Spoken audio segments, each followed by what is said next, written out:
Bago tayo magsimula, huwag kalimutang mag-like at share. Kung nagustuhan ninyo, mag-comment sa ibaba. Maraming salamat, let's go, ituloy na natin ang kwento.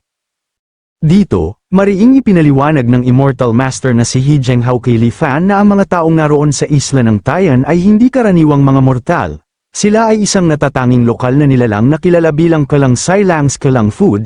Ang mga nilalang na ito ay nilikha sa pamamagitan ng mahika upang ganap na gayahin ng totoong tao. Kaya nilang maglakad, mamuhay, magpakasal, at maging magkaanak. Sa madaling salita, nabubuhay sila ng isang buong buhay na tila tunay na tunay. Ipinagpatuloy ng Immortal na ang pagkain ng isang ganap ng hinog na Kelang Food ay maaaring magbigay ng 5 karagdagang taon ng buhay, subalit minsan lamang gumagana ang epekto nito sa isang tao.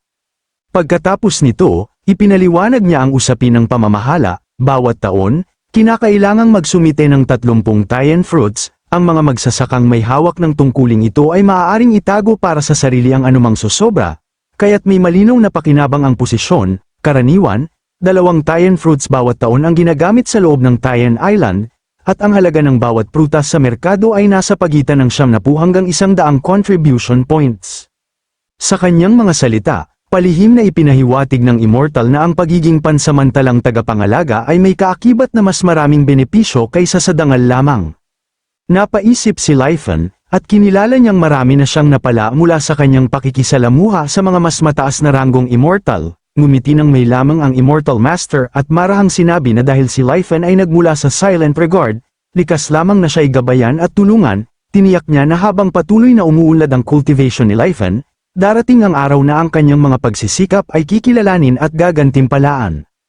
Bigla, nagbago ang aura ng Immortal, ang kanyang anyo ay naging mabagsik, halos nakapanghihilakbot, at labis na seryoso. Mariin niyang tinitigan si Li Fan at tinanong kung ang pag-abot sa mid-stage ng Qi condensation ay naging isang bagay na napakadali lamang.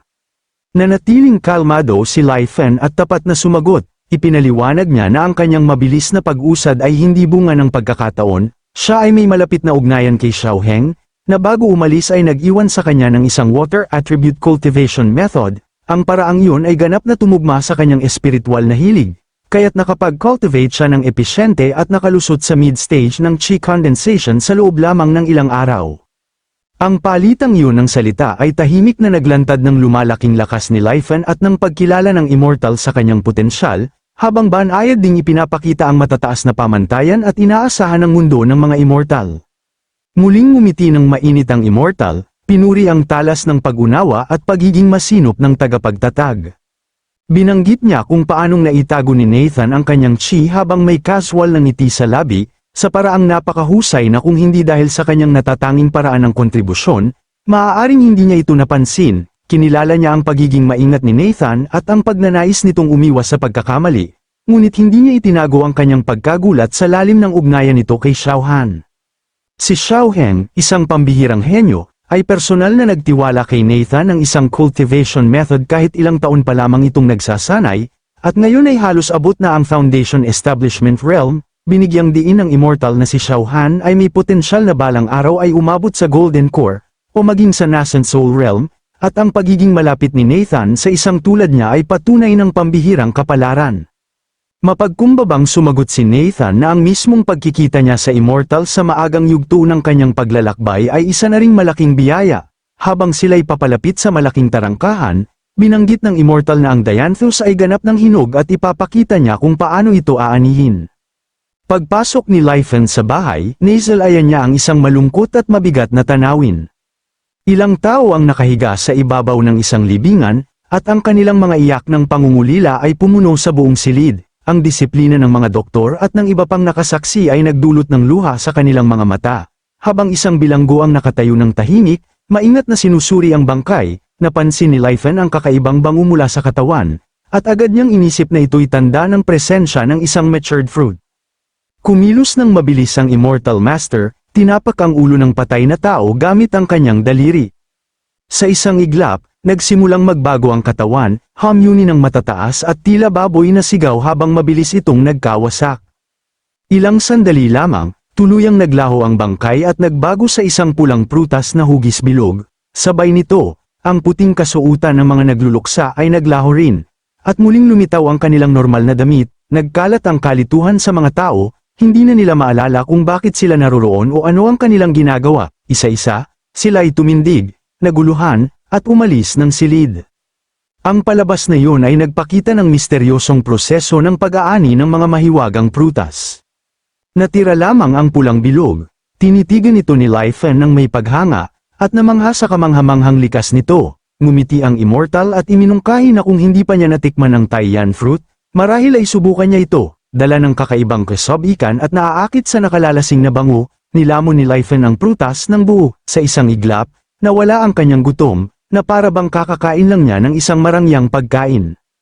Tiningnan niya ang Truth Returning System panel, at nakumpirma na ang kanyang maximum physiological age ay tumaas ng 5 taon. Namangha si Lifen sa kapangyarihan ng prutas, isang bagay na kayang pahabain ang buhay, tunay na pambihira. Subalit hindi niya maiwasang mabigani sa nakakabagabag na katotohanan, ang prutas ay kahawig ng tao bago tuluyang hinog. Ipinaliwanag ng immortal na ang Taiyan fruit ay nagmula sa tao, kaya't ang nakakaalarma nitong anyo, lalong nabigla si Lifen, damaloy ang pawis sa kanyang noo, at tinanong ng may kaba kung siya ba'y kakain lang ng tao. Kalmado, nilinaw ng immortal na, sa teknikal, ang Taiyan fruit ay isang prutas at hindi tao, at ang pinagmula nito ang susi upang maunawaan ang pagkakaibang iyon. Ibinahagi ng immortal ang nakakatakot na kasaysayan ng Taiyan Island. 500 taon na ang nakalilipas, ito ay isang ordinaryong isla. Ngunit sa paglipas ng panahon, napansin ng mga nakapaligid na residente na walang nakitang sinuman mula sa Thailand Island sa loob ng maraming taon. Dahil sa kuryosidad, may ilang naglakbay upang siyasatin, subalit walang nagbalik.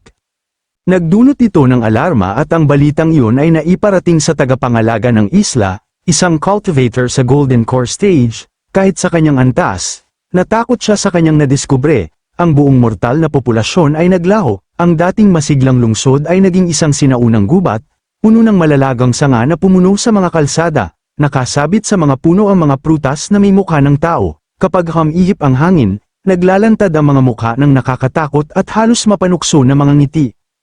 Matapos makabawi sa initial shock, bumaba ang Golden Core Guardian sa lungsod upang siyasatin pa, at nakumpirma ang nakakatakot na katotohanan, wala ni isa mang mortal ang nakaligtas.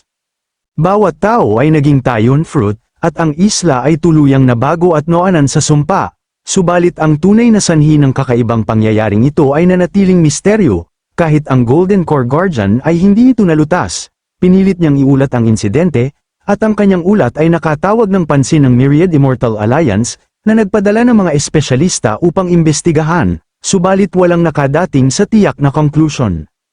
Sa huli, pinutol ang lahat ng napakalalaking puno sa lungsod, at naibalik ang Taiyan Island sa orihinal nitong anyo. Itinayo ng Myriad Immortal Alliance ang isang ground formation sa lugar, at nagtalaga ng mga tauhan upang bantayan at anihin ang mga Taiyan fruits. Sa loob ng formation, ang mga human-faced divine foods ay tila normal na nabubuhay, na parang walang kakaiba. Nang marinig yun, muling namangha si Lifen sa revelasyong, saad pa niya, totoong tao ba ang mga Taiyan fruits? Bago sumagot, ngumiti ng bahagya si Zhenghao at nilinaw na hindi sila tunay na tao, wala silang sariling kaisipan at kumikilos lamang batay sa instinct. Tanging mga pira-pirasong natitirang katangian ng tao ang mayroon, kadalasan ay negatibong bakas ng sangkatauhan, nauunawaan ito, nakaramdam si Lifen ng halo ng takot at paghanga, hindi na mahalaga kung sila ba ay teknikal na tao, ang mahalaga ay ang malakas na epekto ng pagpapahaba ng buhay, na pinapangarap ng bawat cultivator. Seryosong nagmuni-muni si Lifen, kahit na minsan ay tao ang mga Taiyan fruits, ang benepisyo sa haba ng buhay ay nangangahulugang hindi nila maiiwasan ang tadhana, na sila ay kakainin ng iba, bagamat nakakaabala ang moralidad nito. Tinanggap niya ang katotohanan sa praktikalidad ng cultivation at kaligtasan sa mundong ito. Sa paglipas ng panahon, matapos maging guardian ng Taiyan Island, natuklasan ni Lifen na mas relax ang tungkuling ito kaysa sa kanyang inasahan. Karamihan ng araw ay inilaan sa may sensing pagsasanay, walang sagabal, at focus lamang sa cultivation. Matapos niyang matutunan ng ilang foundational spells at techniques, naramdaman niyang handa na siyang harapin ang mas mahirap na hamon, ang Thousand Mysteries Jade Cosmos Golden Chapter. Ang paraang ito, nagmula sa sinaunang Heavenly Mysteries, ay lubhang komplikado at mahirap maunawaan, ganap itong naiiba sa Lesser Amplification Water Art na kanyang nauna ng pinag-aralan, tila magkaibang cultivation systems ang dalawang ito. Nalaman ni Lifen na upang ma-master ito, kailangan ng malalim na pangunawa sa mga batas ng langit at lupa, sinusubok ang kanyang talino at espiritual na persepsyon sa pinakamataas na antas.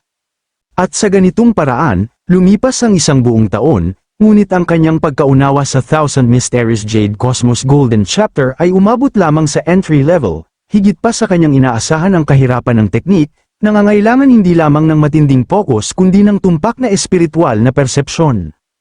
Matapos ang mahabang panahon ng pag-aaral, bumalik si Lifen sa Wanxian Island upang kunin ang kanyang kabayaran bilang pansamantalang tagapangalaga, 800 contribution points. Gamit ang kanyang estratehikong pananaw, ipinagpalit niya ang mga puntos sa late-stage portion ng Lesser Amplification Water Art, na hindi pa niya sinisimulang i-cultivate at nasa level 0 pa. Determinado na makamit ang pinakamataas na progreso, agad na muling pumasok si Lifen sa Tianzuan Mirrors Assisted Cultivation Mode. Sa susunod na 5 araw, ang makapangyarihang enerhiya ng mirror, kasabay ng epekto ng Spirit Enlightenment, ay nagpabilis ng kanyang cultivation nang higit sa kaya niyang makamit ng natural. Ang rumaragasang water attribute spiritual energy sa kanyang katawan ay tumpak at matindi, pinipino ang kanyang foundation at pinapalalim ang pagkaunawa sa sining. Sa pagtatapos ng panahong yun, ramdam ni Lifen na malapit na siyang maabot ang late stage ng chi condensation.